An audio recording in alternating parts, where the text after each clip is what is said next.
네, 오늘 함께 볼 말씀은 창세기 45장입니다.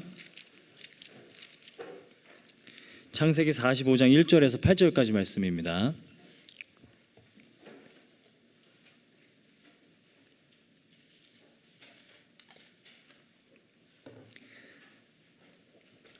창세기 45장 1절에서 8절까지 말씀을 함께 교독하도록 하겠습니다. 요셉이 시종하는 자들 앞에서 그 정을 억제하지 못하여 소리질러 모든 사람을 자기에게서 물러가라 하고 그 형제들에게 자기를 알리니 그때 그와 함께한 다른 사람이 없었더라.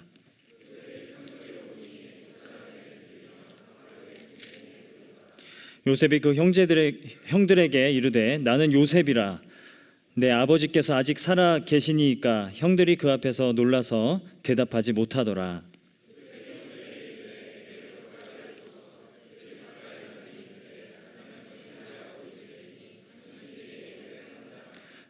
당신들이 나를 이곳에 팔았다고 해서 근심하지 마소서, 한탄하지 마소서. 하나님이 생명을 구원하시려고 나를 당신들보다 먼저 보내셨나이다.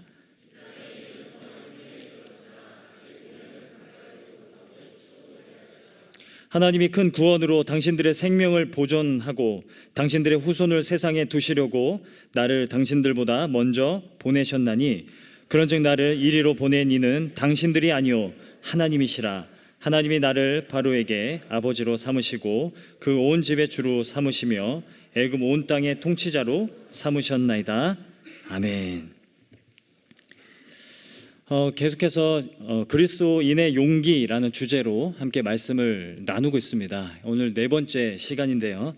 그리스도인의 용기 마지막 시간으로 오늘은 나를 드러낼 용기라는 제목으로 함께 말씀을 나눠보려고 합니다. 우리는 사람들 앞에서 자신을 드러내는데 두려움을 가질 때가 많죠. 사람들 앞에서 자신 있게 소신 있게 살아가는 것에 대해서 두려움을 많이 갖고 살아갑니다. 당당하게 이게 소신 있게 신념을 내세우면서 살아가야 하는데 그렇지 못할 때가 많다라는 것이죠. 우리가 신앙생활을 하면서도 이 고민은 계속되어집니다. 제가 얼마 전에 한 자매하고 대화를 나누게 되었는데 그런 얘기를 하더라고요. 직장 안에서 그리스도인임을 드러내고 살아가는 것이 너무 어렵다라고 그렇게 얘기를 했습니다.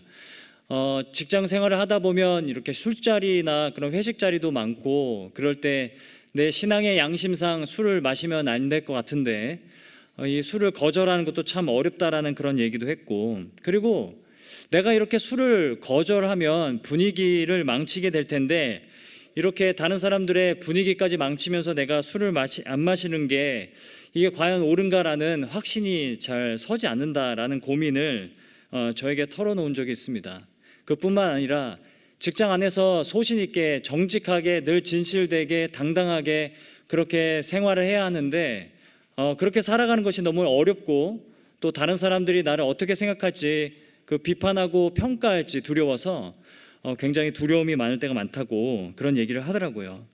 여러분, 우리가 당당하게 살아가고 싶지만 당당하게 살아가지 못하는 이유는 무엇일까요? 그것은 괜히 내가 다른 사람들을 불편하게 하면 어떻게 하나 라는 그 두려움 때문이라는 것이죠. 여러분, 사회생활을 또 오래 하면 오래 할수록 우리는 튀는 행동을 잘 하지 못합니다. 튀면 안 되고 다른 사람들을 불편하게 하면 안 된다라는 생각이 우리 안에 학습되어져 있기 때문에 그렇다라는 거죠.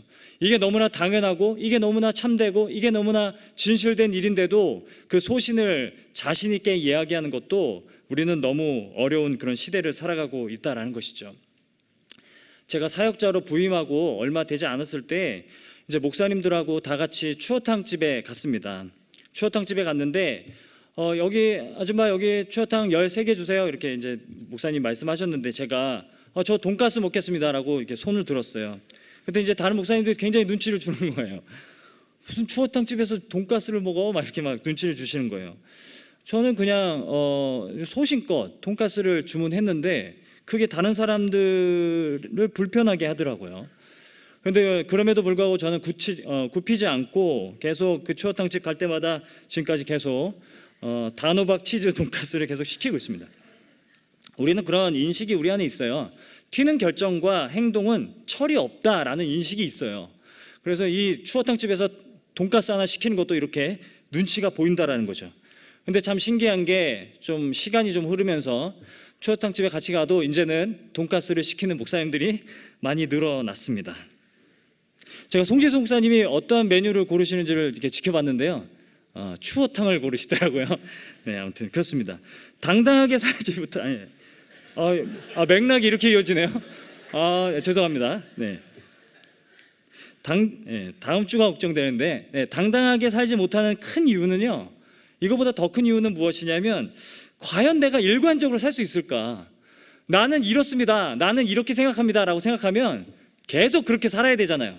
내가 계속 그렇게 살 수 있을까라는, 내가 일관성을 지킬 수 있을까라는 두려움이 더 커서 우리는 소신을 함부로 다른 사람들 앞에 이야기하지 못한다라는 거죠. 여러분, 직장 생활을 하면서 그리스도인임을 밝히면 그에 따른 부담과 책임감이 있어요. 그렇기 때문에 행동도 더 조심해야 될 것 같고 말도 더 조심해야 될 것 같다는 생각이 든다라는 거죠. 저는 얼마든지 이해가 됩니다. 저는 여러분, 목사라는 사실을 잘 밝히지 않습니다. 웬만하면 목사라는 얘기를 먼저 꺼내진 않아요. 왠지 제가 목사입니다라고 밝히는 순간 괜히 불편할 것 같거든요. 그리고 저도 불편합니다. 왠지 어떤 목사라는 사람들이 갖고 있는 어떤 이미지가 있잖아요. 그 사람들이 갖고 있는 이미지에 맞춰서 제가 행동해야 될 것 같은 그런 괜한 부담감을 제가 느낀다라는 거죠. 그래서 저는 헬스장에 가도 굳이 제가 목사라고 밝힌 적이 없어요. 왠지 목사라고 하면 운동하다가 쉴 때도 이제 기도하고 있어야 될 것 같고 막 그런 이미지가 있잖아요. 이해하시잖아요. 그런 이미지가 있잖아요. 왠지 목사라고 하면 뭔가 그런 기대에 내가 부응해야 될 것 같다는 생각이 든다라는 거죠. 그래서 제가 뭐 아시는 분도 있겠지만, 제 헬스장 가도 같이 운동하러 가는 청년들에게 여기서는 목사라고 부르지 말고 그냥 형이라고 불러, 이렇게 얘기해도 그렇게 얘기하기도 합니다. 그래서 형이라고 불러. 그래서 막 형 하실 차례입니다 막 이러면서 막 같이 운동하고 하는데, 그런데 참 얼마 지나지 않아서 갑자기 그 헬스 트레이너 분이 오시더니 목사님이세요? 막 이러는 거예요. 그래서 배신감을 느꼈어요. 저는 이제 뭐 편의점을 가거나 집 앞에 뭐 카페를 가거나 할 때 목사라는 것을 밝히지 않습니다. 그걸 왜 굳이 제가 밝혀야 되죠? 밝히지 않아요. 근데 시간이 흐르고 다 아십니다. 이제는 저희 애기들 때문에 다 아십니다. 우리 아빠 목사님이에요 막 이러고, 중경교회 청년부 목사님이에요 막 이런 거 다 얘기하고 다녀가지고 이제는 저를 알아보시는 분들이 많아요.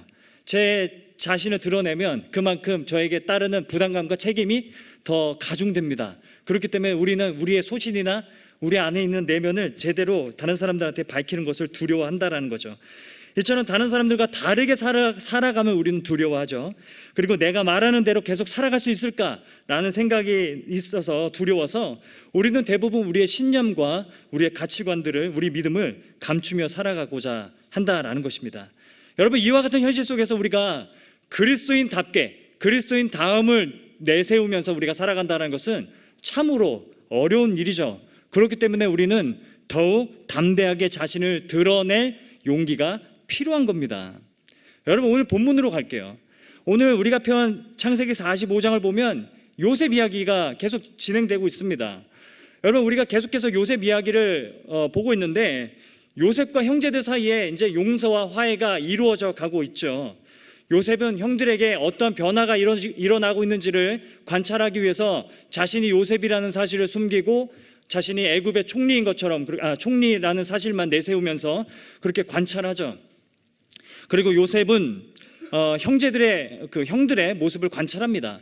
형들에게 변화가 생깁니다. 형들은 지난날 요셉을 팔았던 그 자신들의 잘못에 대해서 뉘우치기도 하고요. 그리고 용서를 구하기도 하고, 그리고 서로 다른 형제들과 감싸주면서 서로 희생하려고 하고 서로 헌신하려고 하는 그런 열매들이 맺어지게 된다라는 것을 우리는 창세기를 통해서 우리는 살펴볼 수 있어요.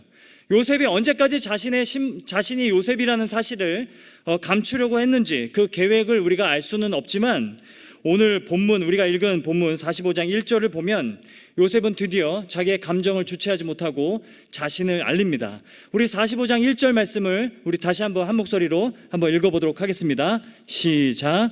요셉이 시종하는 자들 앞에서 그 정을 억제하지 못하여 소리질러 모든 사람을 자기에게서 물러가라 하고 그 형제들에게 자기를 알리니 그때 그와 함께한 다른 사람이 없었더라. 드디어 요셉이 이제 자기 자신을 이제 밝히게 됩니다.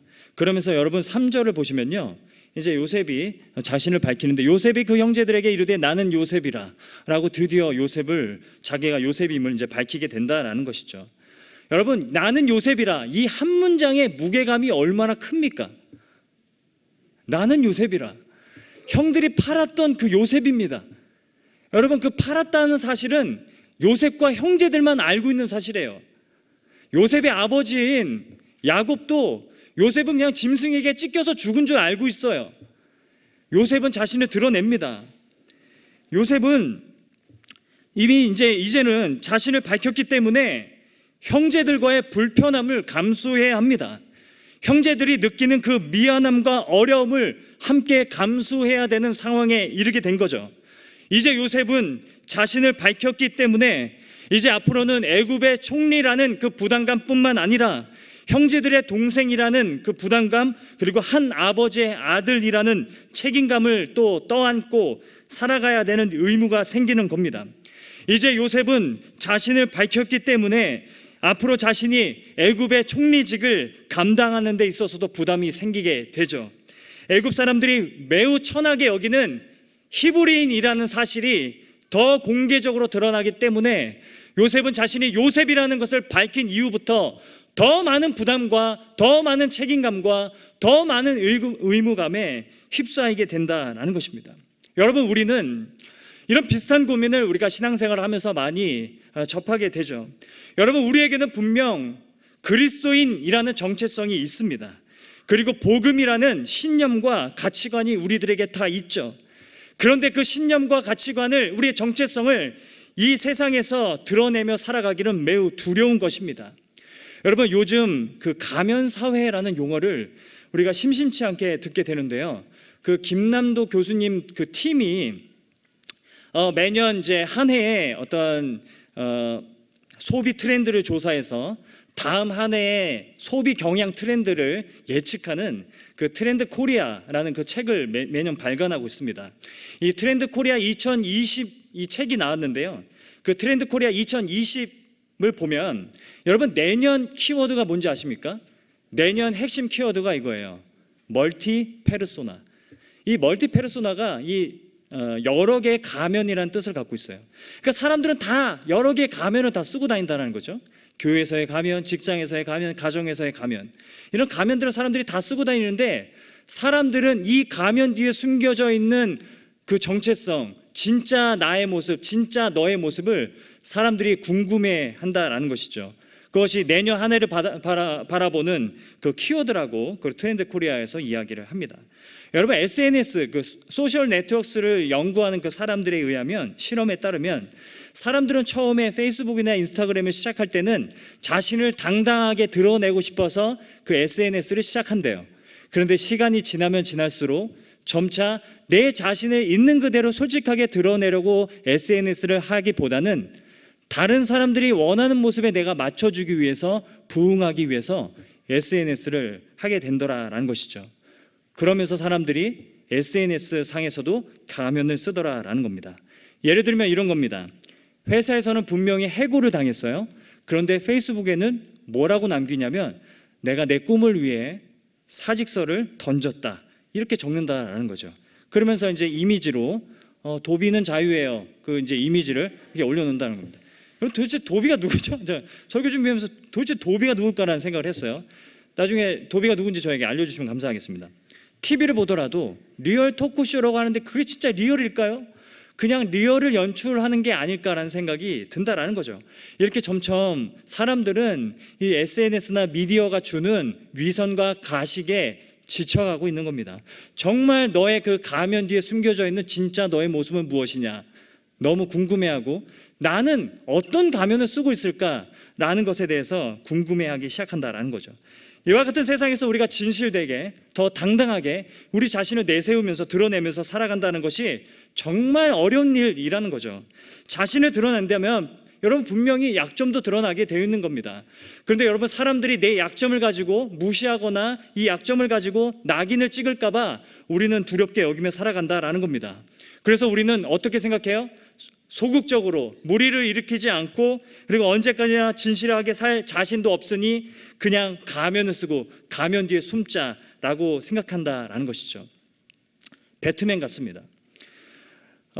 아직 제가 영화 조커는 보지 못했는데 배트맨은 봤으니까요. 이거 뭐 스포는 아니고, 배트맨 영화를 보면서 항상 드는 생각이었는데, 배트맨은 그 가면 뒤에 늘 숨어 있습니다.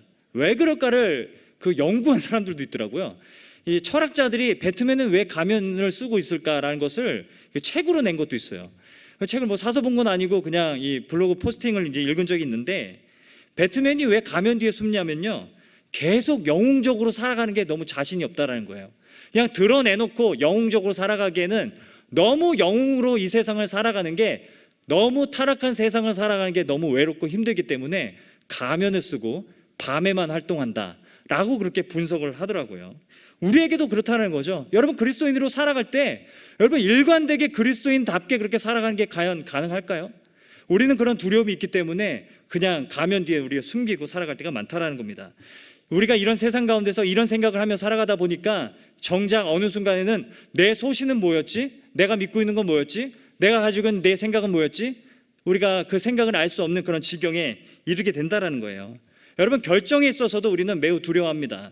결정을 우리가 못하는 그런 시대를 살아가고 있다는 거죠. 저는 몰랐는데 이 핑프족이라는 말이 있어요. 핑거 프린세스 또는 핑거 프린스라는 그런 그 신조어인데, 그러니까 모든 사소한 일, 모든 일에 대해서 다 지인들에게 카톡으로 물어보거나 아니면 검색을 하는 사람들을 가리키는 그런 신조어라고 그래요. 근데 그게 공감이 됐어요. 저는 한번 지난주에 한번 늦은 시간에 이렇게 귀가하면서 편의점에 들려가지고 과자를 하나 사려고 들어갔는데 못 고르겠는 거예요. 10분을 막 이렇게 막 뺑글뺑글 돌면서 무슨 과자를 먹어야 되지? 그래서 제가 어떻게 했냐면 검색을 했습니다. 여러분, 요즘 맛있는 과자 검색하면 어떤 과자 나오는지 아세요? 나중에 예배 끝나고 한번 검색해 보세요. 제가 검색했을 때는 꽃갈콘이 나오더라고요. 그래서 그걸 사 먹었어요. 그러니까 사람들이 이렇게 검색하면서 다른 사람들에게 나 뭐 먹어야 돼? 나 뭐 입어야 돼? 막 이 옷 괜찮아? 막 이러면서 계속 물어보는 그런 시대를 우리가 살아가고 있다는 거예요. 이렇게 여러분, 사람들은 좀 당당하게 살고 싶은 욕망이 있어요. 그렇지만 그 욕망대로 우리는 살아가지 못한다라는 거죠. 내 소신껏 자신 있게 살아가고 싶은데 다른 사람들이 나를 어떻게 생각할지, 그리고 내가 이 소신대로 계속 살아갈 수 있을까라는 두려움 때문에 사람들은 소신을 숨기고 살아갈 때가 많다라는 겁니다. 여러분, 직장 다닐 때 이런 일이 있었어요. 보통 회식 자리에서 술을 잘 못 마신다고 하면 그냥 권하지 않았는데, 이제 만만치 않은 한 이사님을 만난 거예요. 근데 왜 술을 못 마시는데? 라고 물어보시더라고요. 그래서 제가 교회 다녀서요 라고 말하면 안 될 것 같더라고요. 분위기가 쎄해질 것 같아서 그냥 몸이 안 좋아요 라고 거짓말을 했어요. 그냥 둘러댔습니다. 그랬더니 술을 마시면 어떤 반응이 나오는데? 라고 이야기하더라고요. 그래서 야, 진짜 이 IT 회사다 보니까 다 공대생이라 그런가 왜 이렇게 따지고 드나 막 이런 생각이 들었어요. 그래서 술 마시면 얼굴 빨개지고 막 토하고 그럽니다. 그랬더니 뭐라고 하시는 줄 아세요? 자, 술을 먹여보겠다. 그 반응이 안 나타나면 죽을 줄 알아. 막 이렇게 얘기하시더라고요. 여러분, 너무 공대생 같지 않습니까? 실험이에요? 제가 무슨 리트머스 시험지입니까? 그걸 막 반응을 검사해요? 막 그런 생각이 막 들었다라는 거죠. 돌아오는 길에 이게 너무 수치스러운 거예요. 차라리 그냥 신앙적인 이유로 안 먹는다고 할 걸. 그걸 왜 그렇게 거짓말로 둘러대가지고 왜 그렇게 그러나. 그때마다 그 후로 더 막 시련이 찾아오는 거죠. 그래서 야, 저 술 막 못 먹는다고 막 거짓말하고 막 그런다고 막 이런 비난도 받았습니다. 여러분, 오늘 본문으로 다시 돌아가겠습니다. 오늘 본문으로 돌아오면요, 요셉은 이 자신을 드러내는 데 있어서는 이 두려움이 없다는 것을 우리는 이 본문을 통해서 알 수 있어요.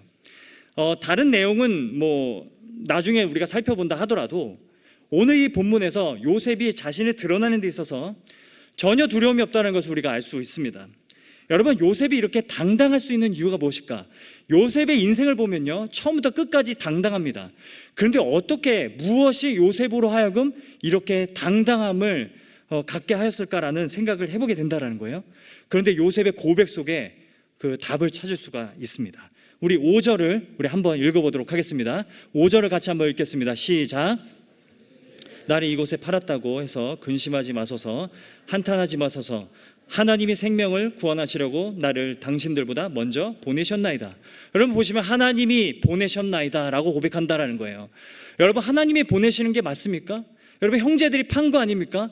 형제들이 요셉을 애굽에 판 거예요. 악의적인 마음으로 판 거예요. 근데 요셉은 뭐라고 고백하냐면 하나님이 나를 여기 보낸 겁니다 라고 고백하고 있다는 거예요. 여러분 8절 말씀을 읽어도 동일합니다. 8절 말씀도 우리 같이 한번 읽어보도록 하겠습니다. 시작. 그런즉 나를 이리로 보낸 이는 당신들이 아니요 하나님이시라.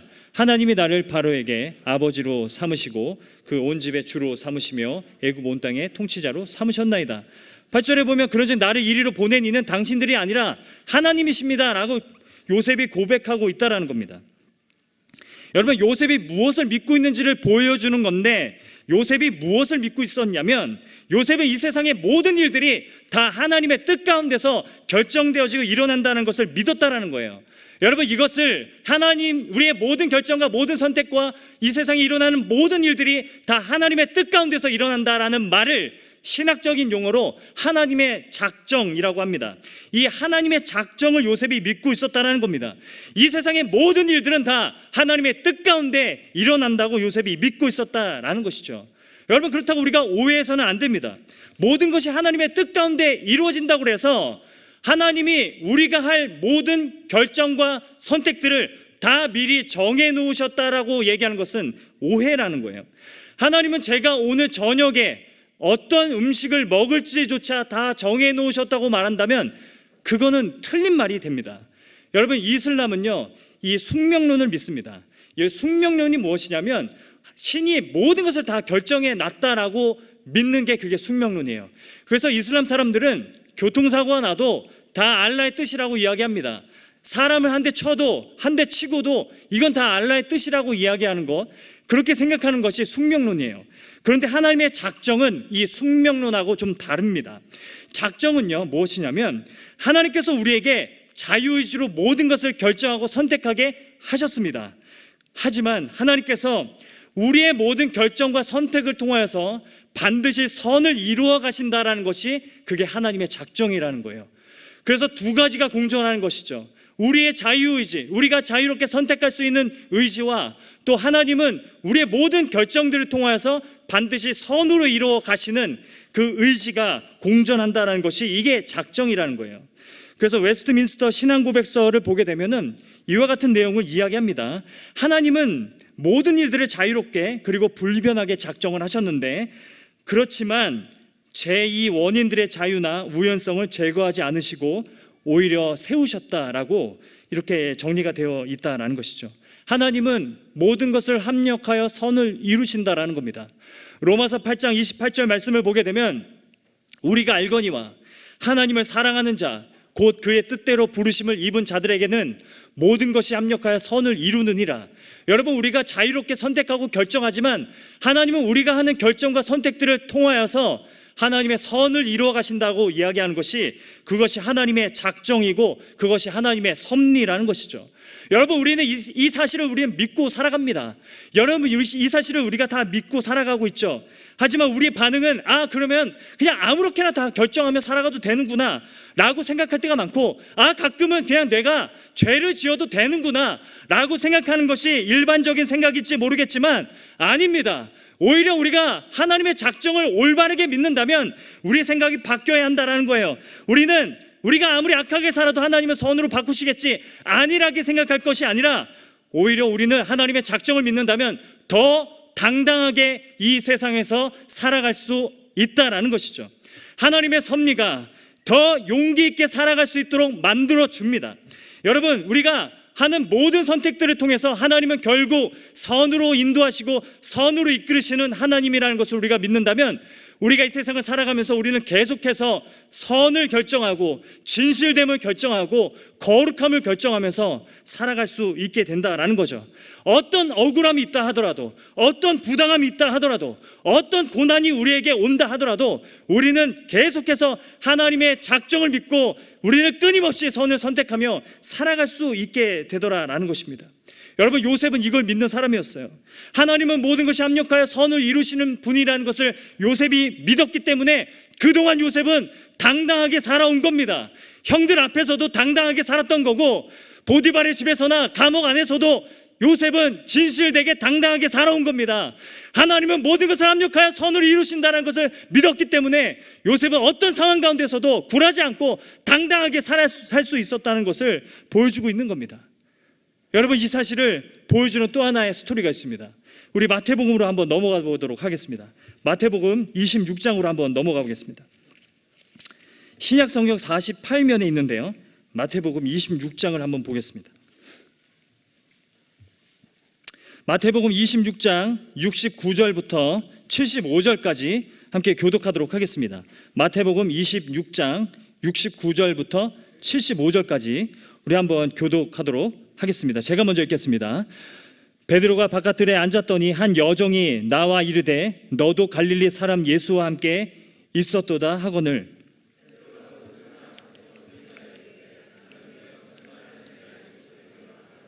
앞문까지 나아가니 다른 여종이 그를 보고 거기 있는 사람들에게 말하되 이 사람은 나사렛 예수와 함께 있었도다 하매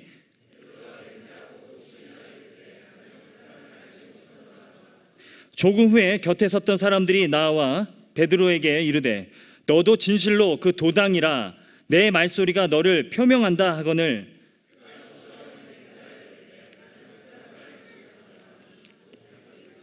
네, 함께 읽겠습니다. 이에 베드로가 예수의 말씀에 닭 울기 전에 내가 3번 나를 부인하리라 하심이 생각나서 밖에 나가서 심히 통곡하니라. 아멘. 여러분, 베드로를 보면요, 베드로는 정말 비겁했던 사람입니다. 여러분, 베드로는 예수님과 함께 있었던 사람이라는 말에 그는 예수님을 모른다고 부인할 뿐만 아니라 저주하기까지 합니다. 여러분, 74절 보면 저주하며 맹세하여 이르되 나는 모른다, 나는 예수님 모른다. 자기 자신을 드러내지 않고 있는 모습을 보게 된다라는 거죠. 비겁한 사람입니다. 그런데 이 비겁한 베드로가 변화돼요. 사도행전을 보면요, 완전 다른 사람이 된다라는 거죠. 사도행전을 보면 성령이 임하시고 나서 베드로는 완전 다른 사람이 됩니다. 여러분, 성령이 베드로에게 하나님의 섭리를 깨닫게 하셨기 때문에 베드로는 더 당당하게 살아갈 수 있게 된다라는 거예요. 그래서 제사장들과 그 장로들 앞에서 너는 예수의 이름으로 아무것도 가르치지 말고 아무것도 말하지 마라 라고 얘기했을 때 베드로가 하는 말이 내가 너희들의 말을 듣는 게 옳은지 아니면 하나님의 말씀을 듣는 게 옳은지 너희가 스스로 판단하라 라고 그렇게 이야기할 정도로 담대하게 진실되게 살아가게 된다라는 겁니다. 베드로는 섭리를 깨달았기 때문에 주를 위해서 살아도 내가 억울한 일을 당해도 갚아주실 것을 믿었던 사람이고 내가 주를 위해서 살아간다면 많은 것을 잃은다 할지라도 주님께서 이 모든 것을 다 되찾게 해 주실 것이다 라는 것을 그가 믿을 수 있었다라는 것이죠. 그래서 베드로는 자신의 목숨까지도 내놓으면서 살아가게 된다라는 겁니다. 여러분, 사랑하는 여러분, 우리는 당당하게 소신껏 살아가고 싶어 합니다. 그런데 그게 알면서도 잘 안 돼요. 우리는 세상 앞에서 두려움 속에서도 우리는 용기를 내야 된다는 사실은 다 알고 있어요. 하지만 우리의 마음이 그걸 시키지 않는다라는 거예요. 알지만 그게 잘 안 된다라는 거예요. 하지만 여러분, 이 시간에 우리가 기억해야 될 것은 하나님은 모든 것을 합력하여 선을 이루신다라는 하나님의 섭리와 작정을 여러분 한번 기억하시길 바랍니다. 여러분, 이 세상을 살아가면서 우리가 늘 진실됨을 선택하고 늘 거룩함을 선택하며 내가 그리스도인임을 드러내며 살아갈 때 여러분 많은 부당함이 몰려올 겁니다. 많은 억울한 일들이 몰려올 겁니다. 여러분, 손해보는 일들도 생길 겁니다. 많은 것을 이룰 수도 있습니다. 하지만 하나님은 선을 이루시는 분이시기 때문에 하나님은 반드시 모든 것을 되찾게 해주시는 분이신 줄을 믿습니다. 그뿐만 아니라 우리가 하나님의 선을 우리가 쫓아 살아간다면 하나님은 결국 합력하여서 선을 이루실 분이심을 우리가 믿는다라는 것이죠. 여러분, 이런 은혜가 여러분에게 있기를 간절히 소망합니다. 여러분, 그리스도의 용기 우리가 계속 살펴보면서 저는 그런 생각을 했습니다. 우리 모두에게 이런 용기가 있었으면 좋겠다. 정말 이 어려운 세상 가운데서 살아갈 때 그 담대함과 용기가 있었으면 좋겠다는 생각을 했어요. 너무나 잘 아는데, 용기를 내야 된다는 건 너무나 잘 아는데 그 용기를 어떻게 가져야 될지라는 것에 대해서는 정말 아무런 생각이 없다는 것을 알게 됐습니다. 하나님의 섭리, 하나님은 모든 것을 합력하여 선을 이루신다는 것을 믿는다면 여러분, 우리는 더 당당하게 우리의 삶을 이 세상 가운데서 던지며 살아갈 수 있게 된다는 겁니다. 어떤 두려움이 온다 할지라도 하나님은 선으로 이루실 분이시기 때문에, 하나님은 결국 승리로 우리의 삶을 이루실 분이시기 때문에 우리는 더욱더 담대하게 이 세상을 살아갈 수 있게 된다라는 것이죠. 이런 은혜가 저와 여러분에게 넘치기를 간절히 소망합니다. 말씀을 맺도록 하겠습니다. 여러분은 무엇 때문에 늘 두려워하며 살아가고 계십니까? 여러분의 진짜 그 가면 뒤에 숨겨진 것은 무엇입니까? 여러분은 무엇 때문에 계속 숨어서 살아가고 계십니까? 여러분이 이 세상을 살아갈 때 무엇을 잃을까 봐 여러분은 두려워하십니까? 여러분은 어떤 사람들의 비판과 조롱을 받을까 봐 두려워하십니까? 여러분이 이 세상을 살아갈 때 내가 혹시나 그리스도인으로서 내가 살아간다고 말해놓고도 내가 내 소신대로 살아가지 못하면 어떻게 하나? 여러분, 그 두려움 때문에 혹시 한 주 한 주를 그렇게 어려운 가운데 살아가고 있지는 않습니까?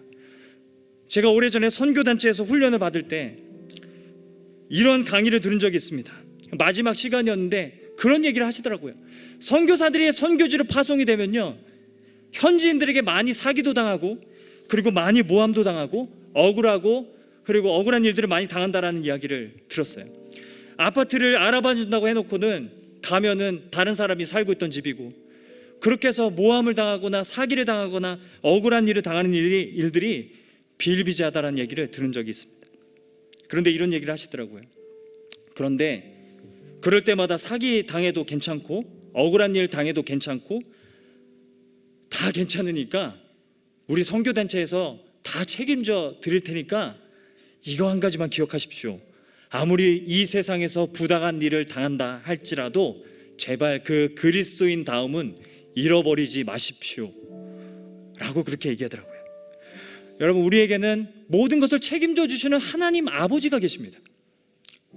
그래서 부디 이 세상에서 우리가 깨지고 부당한 일을 당하고 억울한 일을 당하고 사람들의 조롱을 당하고 때로는 손가락질을 당한다 할지라도 제발 그리스도인 다움은 여러분 잃어버리지 않으시기를 간절히 소망합니다. 늘 당당하게 진실되게 살아갈 수 있기를 간절히 소망합니다. 여러분, 하나님이 모든 것을 합력하여 선을 이루시는 분이시기 때문에 우리는 더 당당하게 살아갈 수 있습니다. 작정과 섭리를 우리가 이해하는 것이 그것이 우리의 용기의 근원이 된다라는 것이죠. 여러분, 그래서 우리가 남은 한 해 우리의 삶을 좀 더 자신 있게 당당하게 던질 수 있었으면 좋겠습니다. 우리가 날마다 모든 선택과 결정 앞에서 늘 여러분 진실됨을 선택하시고 거룩함을 여러분 선택하시기를 간절히 소망합니다. 더 하나님의 뜻이 무엇인가? 하나님의 뜻에 여러분의 삶을 좀 계속해서 던지며 살아갈 수 있었으면 좋겠습니다. 직장 안에서도 여러분 레포트를 쓸 때도 학교 안에서도 시험을 볼 때도 더 당당하게 거룩함과 진실함을 선택하며 살아갈 수 있기를 간절히 소망합니다. 여러분, 정말 한 주간 우리가 살아갈 때에도 하나님, 내가 늘 진실함과 거룩함을 선택하며 살아갈 수 있도록 도와주옵소서라고 우리가 기도해야 되지 않겠습니까? 주일에 모여서 우리가 예배 드릴 때 하나님, 이번 한 주도 진실됨과 내가 거룩함을 선택할 수 있도록 도와주옵소서. 나에게 용기를 더하여 주옵소서. 하나님의 섭리와 작정을 내가 더 확신하며 살아갈 수 있도록 도와주옵소서라고 여러분 기도해야 되지 않겠습니까? 하나님의 작정을 여러분 기억하십시오. 여러분이 그렇죠 하나님은 반드시 선을 이루어 가실 줄을 믿습니다. 여러분이 그 소신대로 살아갈 때 하나님은 여러분의 모든 것을 책임져 주시는 하나님 아버지가 되시는 줄을 믿습니다. 그래서 날마다 우리는 담대하게 살아갑니다. 날마다 이 세상 가운데, 이 비겁에 빠진 세상 가운데서 우리는 더 당당하게 살아갈 수 있는 자들입니다. 여러분, 그리스도인들에게는 세상이 용기를 기대합니다. 담대함을 기대합니다. 하나님도 우리들에게 담대함을 기대하십니다. 여러분, 이 담대함과 용기로 살아갈 수 있기를 간절히 소망합니다. 자신을 드러내십시오. 가면 뒤에 숨지 마시고 나의 연약함과 나의 허물과 나의 죄악까지도 다 드러내며 살아갈 수 있는 그 용기가 저와 여러분들에게 간절히 넘치기를 주님의 이름으로 축원드립니다. 여러분, 같이 한번 기도해야 되지 않겠습니까? 우리가 시간 같이 한번 기도하며 나아갈 수 있었으면 좋겠습니다. 이 시간 우리 같이 한번 기도하며 나아갈 수 있었으면 좋겠습니다. 하나님, 모든 것을 합력하여 선을 이루신다는 것을 우리가 믿습니다.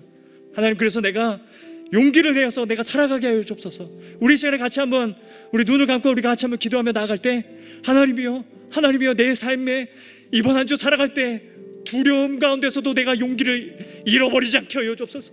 내가 아무리 억울한 일을 당하여도 아무리 부당한 일을 당한다 할지라도 내가 그리스도인 다음을 잃어버리지 않도록 도와주옵소서. 성령님 함께하여 주시옵소서. 이런 마음을 가지고 우리 같이 한번 기도하며 나가도록 하겠습니다.